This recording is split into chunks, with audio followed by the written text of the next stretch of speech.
വെഞ്ഞാറമൂടിലെ കൊലപാതകങ്ങൾ കേരളത്തെ ഞടുക്കി. കേരളം വിറങ്ങലിച്ച് നിൽക്കുകയാണ്. നമ്മുടെയൊക്കെ കുടുംബങ്ങളിൽ എന്താണ് നടക്കുന്നത്? കാരണം ഡ്രഗ്സിൻ്റെ അതിപ്രസരം തന്നെ കാരണം. കുടുംബ ഭദ്രതയെല്ലാം പോയി. മലയാളികൾ പൊതുവെ വരുമാനമൊന്നും ഇല്ലാതെ ആണെങ്കിലും അവർ വലിയ കാറ് വാങ്ങിക്കും, വലിയ മൊബൈൽ ഫോൺ വാങ്ങിക്കും, വില കൂടിയത്, അതുപോലെ വലിയ കെട്ടിടങ്ങൾ വെക്കും, എല്ലാം ലോൺ എടുക്കും. അവർക്ക് യാതൊരു വരുമാനവും ഇല്ലെങ്കിലും പണം കിട്ടാനുള്ള മാർഗ്ഗം ഉള്ളതുകൊണ്ട് ഇതൊക്കെ ചെയ്തുകൊണ്ടിരിക്കുന്ന കാഴ്ചയാണ് നമ്മൾ കാണുന്നത്. എങ്ങും ചെന്ന് അവർ എത്തപ്പെടുന്നില്ല എന്നുള്ളതാണ്. അതേസമയത്ത് കുട്ടികൾ പണം ഉണ്ടാക്കാനുള്ള ത്വരതയിൽ കുട്ടികൾ മുഴുവൻ കുടുംബാന്തരീക്ഷത്തിൽ നിന്ന് ചാടിപ്പോവുകയാണ്. പഴയ അപ്പനെയും അമ്മനെയും ബഹുമാനിക്കുക, അല്ലെങ്കിൽ കുടുംബത്തിലെ സഹോദരങ്ങളെ സ്നേഹിക്കുക, നമ്മുടെ ബന്ധുക്കളെ സ്നേഹിക്കുക, അത് അധ്വാനിക്കുക, ആ രീതിയൊക്കെ അങ്ങ് മാറി ഇപ്പോൾ യഥേഷ്ടം ഡ്രഗ്സിൻ്റെ പുറകെയായി. കേരളത്തിലെ ക്യാമ്പസുകളിലെ SFI ഉൾപ്പെടെയുള്ള സംഘടനകൾ അവർ വരുത്തി വച്ചിരിക്കുന്ന ആ നഷ്ടം അല്ലെങ്കിൽ കുട്ടികളെ മറ്റൊരു ലോകത്തേക്ക് കൊണ്ടെത്തിക്കഴിഞ്ഞു. അത് ഡ്രഗ്സിൻ്റെ ഉപയോഗത്തിലായി കഴിഞ്ഞ കുട്ടികളെല്ലാം കേരളത്തിൽ യഥേഷ്ടം എല്ലാ ഡ്രഗ്സുകളും നമുക്ക് കിട്ടും. അതിലേക്ക് അടിമയായി കഴിഞ്ഞ ഇപ്പോഴത്തെ തലമുറ, പെൺകുട്ടികളും ആൺകുട്ടികളൊക്കെ അങ്ങനെ ചിന്തകളെല്ലാം മാറി. അവരുടെ ഉത്തരവാദിത്വം എന്താണ്, അല്ല ജീവിതത്തിൻ്റെ ലക്ഷ്യമെന്ത്, ഇതൊന്നും അവർക്കറിയില്ല. അവരുടെ സ്വന്തം കാര്യം നടക്കണം, അതിനുവേണ്ടി ആരെയും കൊല്ലും, അങ്ങനെയുള്ള ചിന്തകളായി. പണം കിട്ടിയില്ലെങ്കിൽ അവർക്ക് വാശിയും വൈരാഗ്യവും വരും. സ്വന്തം അപ്പനെയും അമ്മയും കൊല്ലുന്നതിനും മടിയില്ല. കാരണം ഡ്രഗ്സിൻ്റെ അതിപ്രസരം അവരുടെ മസ്തിഷ്കത്തിൽ എന്താണ് ഉണ്ടാക്കുന്നതെന്ന് നമ്മൾ കുറേ നാൾ കൊണ്ട് കണ്ടുകൊണ്ടിരിക്കുകയാണ്. ഇപ്പോഴേക്കിടത്തെ നടുക്കിയ ഒരു സംഭവം തന്നെയാണ് ഇവിടെ ആ പയ്യനെ സാമ്പത്തികമായ ഞെരുക്കമുണ്ടായി. പിതാവ് ഗൾഫിൽ, അവിടെ കുറേ സാമ്പത്തിക പ്രശ്നങ്ങളുണ്ടായി. അവിടുത്തെ ട്രാവൽ അവർ പ്രോഹിബിറ്റ് ചെയ്തിരിക്കുന്നു, ഇങ്ങോട്ട് വരാനും ഒക്കില്ല. ഇവിടെ ഇപ്പം സാമ്പത്തികമായി ഈ പയ്യൻ വളരെയധികം ബുദ്ധിമുട്ടി എന്നാണ് മനസ്സിലാക്കുന്നത്. അതിന് പല രീതിയിലുള്ള മാർഗങ്ങൾ ഉപയോഗിച്ച് അയാൾ പണം സമ്പാദിക്കാൻ നോക്കി. 75 ലക്ഷത്തോളം രൂപയോളം അവർക്ക് കടവുണ്ട് എന്നാണ് മനസ്സിലാകുന്നത്. പിതാവിൻ്റെ സഹോദരന്മാർ ഒന്നും കുടുംബ സ്വത്തുക്കൾ വിറ്റ് കടം വീട്ടാൻ അവർ തയ്യാറായില്ല എന്ന് ആ പയ്യൻ്റെ മനസ്സിലുണ്ട്.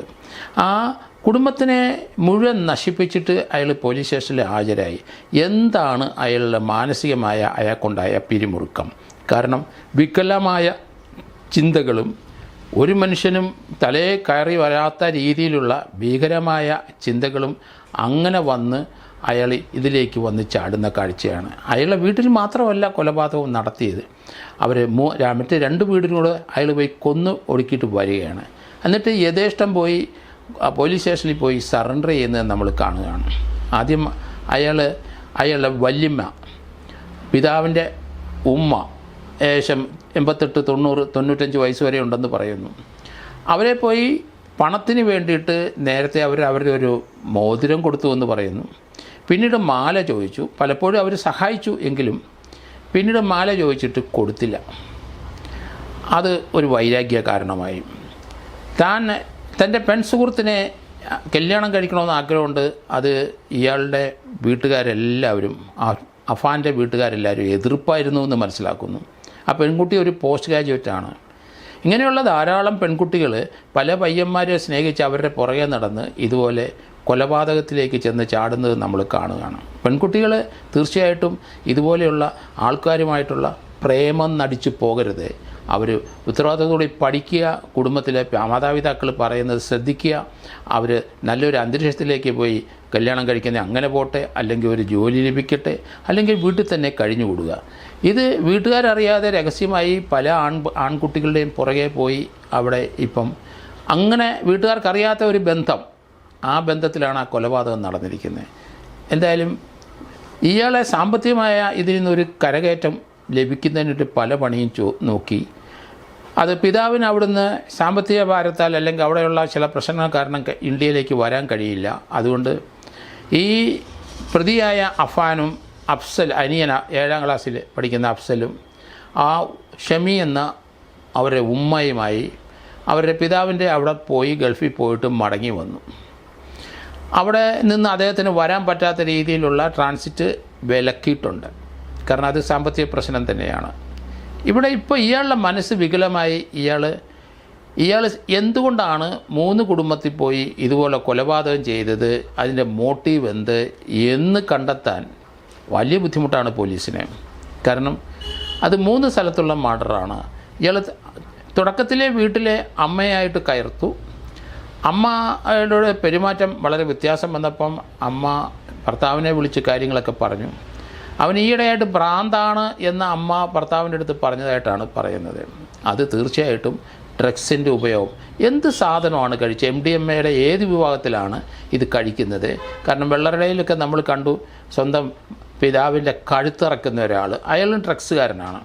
അപ്പോൾ ഇതുപോലുള്ള ചിന്തകൾ വരുന്ന സാധാരണ വീര്യം കുറഞ്ഞ ഡ്രഗ്സുകളുണ്ട്. ഏത് ഡ്രഗ്സാണ്, പ്രത്യേകിച്ച് ഈ പയ്യന് ഡ്രഗ്സ് സപ്ലൈ ചെയ്ത് ആരാണെന്ന് പോലീസ് കണ്ടുപിടിക്കും. കാരണം ഇത്ര ക്രൂരമായ കൊലപാതകങ്ങളാണ് അവരെല്ലാം ചെയ്യുന്നത്. അതിന് ഓരോ ന്യായങ്ങളും പറയുകയാണ്. ഇവിടെ അമ്മയെ വല്യമ്മയെ കൊന്നിട്ട് അവരെ ബൈക്കിൽ പോയി അവരുടെ വീട്ടിൽ ചെന്ന് അവരെ കൊലപ്പെടുത്തി, അതിനുശേഷം അവരുടെ മാല അപഹരിച്ചു. അതുമായിട്ട് നേരെ വരുന്ന വഴിക്ക് ഇയാളുടെ പിതാവിൻ്റെ ജ്യേഷ്ഠൻ CRPയിൽ റിട്ടയർ ചെയ്ത പട്ടാളക്കാരനും ഭാര്യയും അങ്ങേര് ലത്തീഫ് എന്ന് പറഞ്ഞ ആൾ ഇയാളെ വിളിച്ചപ്പോൾ ഇവനൊരു സംശയമായി. അത് ഡ്രഗ്സിൻ്റെ അതിപ്രസരം കൊണ്ടാണ്. ആ വിളിച്ചത് വല്യമ്മയെ കൊന്നത് ഇയാൾ അറിഞ്ഞിട്ടുണ്ടാവും. അതുകൊണ്ട് നേരെ വീട്ടിൽ വന്നു. കാരണം അതിനൊരു പരിഹാരം ഉണ്ടാക്കി വെക്കുള്ളൂ. അവിടുന്ന് വെഞ്ഞാറമൂടുന്ന ഒരു കടയിൽ നിന്ന് ഒരു ചുറ്റിക വാങ്ങിച്ചിട്ട് നേരെ ഇയാളുടെ പിതാവിൻ്റെ സഹോദരൻ്റെ വീട്ടിൽ പോയി, ലത്തീഫിൻ്റെ വീട്ടിൽ പോയി. ലത്തീഫ് ഒരു സെറ്റിയിൽ മരിച്ചിരിക്കുന്നതായിട്ടാണ് കാണുന്നത്. ലത്തീഫിൻ്റെ ഭാര്യ അടുക്കളയിൽ കൊല ചെയ്യപ്പെട്ട രീതിയിലും കാണുന്നു. 2 പേരെയും കൊന്നു. അതിനുശേഷം വീട്ടിൽ വന്നു. രാവിലെ വീട്ടിൽ നിന്ന് പോകുമ്പോൾ ഉമ്മയായിട്ട്, ഷമ്മി എന്ന ഉമ്മയായിട്ട് വഴക്കുണ്ടാക്കി. അവരെ കഴുത്തിലൊരു ഷാളിട്ട് കുരുക്കി അവരെ കൊല്ലാൻ ശ്രമിച്ചു.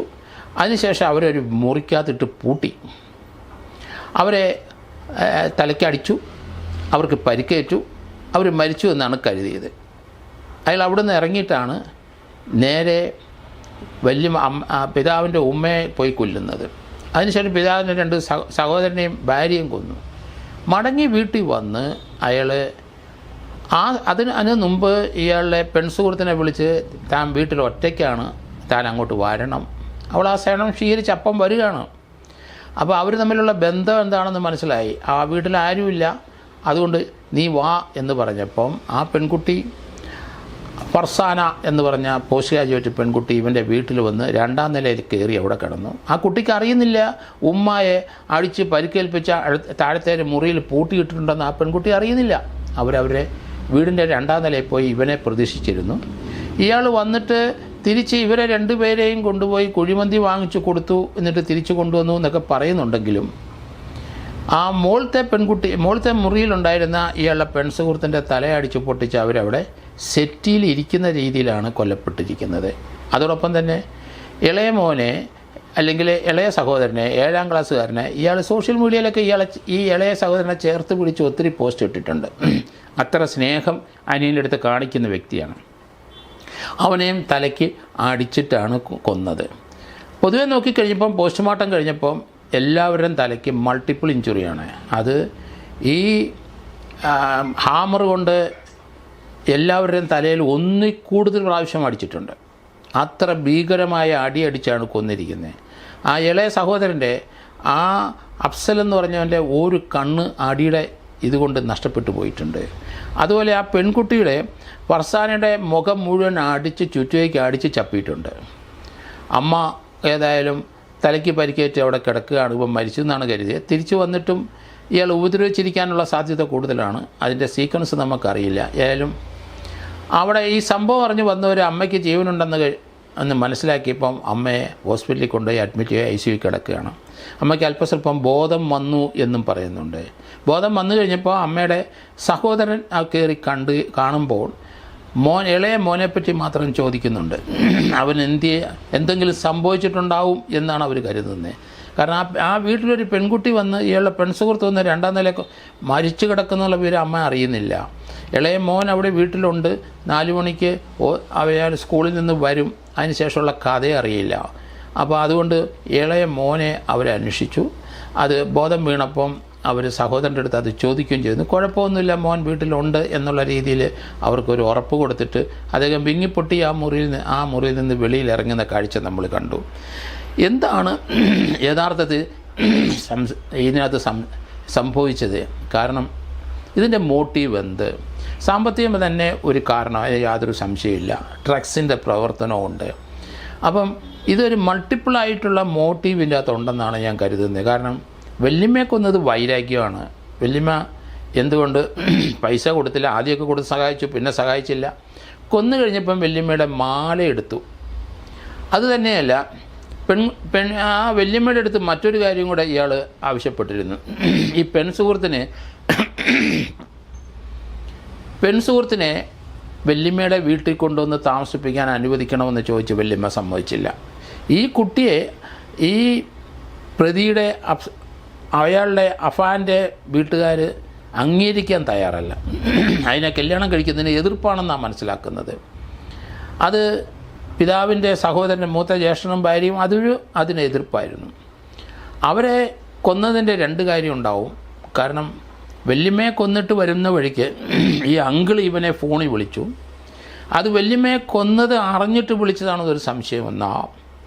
രണ്ടാമത് കുടുംബസ്വത്ത് വിറ്റ് ഇവരുടെ കടങ്ങൾ മൊത്തം വീട്ടാൻ ആ പിതാവിൻ്റെ മൂത്ത സഹോദരനായ CRP റിട്ടയർ ചെയ്ത ആ പട്ടാളക്കാരനും ഭാര്യ അംഗീകരിച്ചില്ല. അവരെ 2 പെൺകുട്ടികളെ അവർ കല്യാണം കഴിച്ച് അയക്കുകയും ചെയ്തു. ഒരാൾക്ക് 61 വയസ്സും മറ്റേയാൾക്ക് 53 വയസ്സുള്ളവരാണ്. അതേസമയത്ത് വീട്ടിലെ അമ്മ ക്യാൻസർ രോഗിയാണ്. അവർ മരണത്തോട് അടുത്ത് കിടക്കുകയാണ്. എങ്കിലും സ്വബോധം വീണ് കിട്ടിയെന്ന് പറയുന്നുണ്ട്.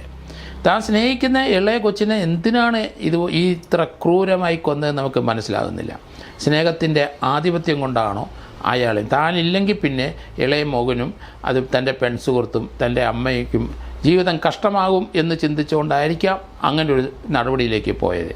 അതേസമയത്ത് വല്യമ്മയെ കൊല്ലാനുള്ള വൈരാഗ്യം കൊണ്ടാണ് അത് ചെയ്തതെന്ന് ഞാൻ കരുതുന്നു. കാരണം താൻ സ്നേഹിക്കുന്ന ആ പെൺസുഹൃത്തിനെ അവിടെ നിർത്താനായിട്ട് ഇയാൾ ആലോചിച്ചു. അത് വല്യമ്മ സമ്മതിച്ചില്ല. വല്യമ്മയെ കൊന്ന വിവരം അറിഞ്ഞിട്ടുണ്ടാവും. പിന്നെ അവരുടെ കുടുംബസ്വത്തുക്കൾ വിറ്റ് കടം വീട്ടാനായിട്ട് അപ്പൻ്റെ സഹോദരന്മാർ സമ്മതിച്ചില്ല. അതായിരിക്കും ആ വൈരാഗ്യം.